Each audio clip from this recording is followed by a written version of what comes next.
పెట్టుకునే టైం మనం పెట్టుకుందాం, ఎట్లా చేయాలనో నిర్దేశిద్దాం. కానీ రూల్ బౌండెడ్ కాకుండా హ్యూమన్ యాంగిల్లో మీరు ఆలోచించండి. ప్రతి ఒక్క సమయాన్ని, ప్రతి ఒక్క ఇష్యూని రూల్ బౌండెడ్గా మీరు ఆలోచించేంత వరకు సమస్య పరిష్కారం కాదు. కానీ హ్యూమన్ యాంగిల్లో ఆలోచించినప్పుడు అదే రూల్ కింద ఆ సమస్యను పరిష్కారం చేసే పరిస్థితి మీకు వస్తుంది. అలాంటి ఆలోచనకు శ్రీకారం చుట్టాలి. మీ సబార్డినేట్స్ని కూడా ఎక్కడ కానీ మీరు చెప్తున్నా, మన ప్రవర్తనలో ఒక పాజిటివ్ ప్రవర్తన ఉండాలి.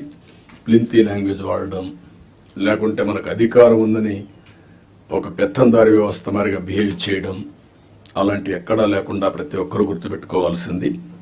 కొలీగ్స్ని ఏ విధంగా పని చేయించాలో రాజీ లేదు, కానీ వల్గర్గా మాట్లాడి వాళ్ళని కొంచెం ఇన్సల్ట్ చేయడం ఇలాంటి చేయకూడదన్న అభిప్రాయం. దాన్ని మీరు ఫాలో కావాలి. మీరు చేసే పని మాకు రిఫ్లెక్ట్ అవుతుంది. మళ్ళీ ఈ విషయం గుర్తుపెట్టుకోవాలి. మీరు ఒక వ్యక్తి అయితే మీకు అన్వయిస్తారు.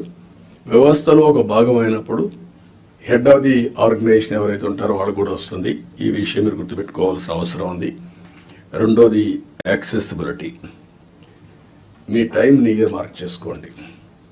నేను కూడా ఎవ్రీ సాటర్డే కూర్చొని సీఎంఓ ఏ విధంగా పనిచేశాం, టైం ఎట్లా మేనేజ్ చేశాం, నేను ఎట్లా ఇంప్రూవ్ చేసుకోవాలి, అన్ని విషయాల్లో ఒక పక్క మీటింగ్స్, ఒక పక్క పబ్లిక్ రిలేషన్స్, ఒక పక్క మా పార్టీ వర్క్, అన్నిటికి కూడా మేము ఇయర్ మార్క్ చేసుకొని ముందుకు పోతున్నాం. అందరికి యాక్సెసిబిలిటీ ఇచ్చే పరిస్థితిలో ఉన్నాం. మీరు కూడా వీలైనంత వరకు యాక్సెసిబిలిటీ ఉండాల్సిన అవసరం ఉంది.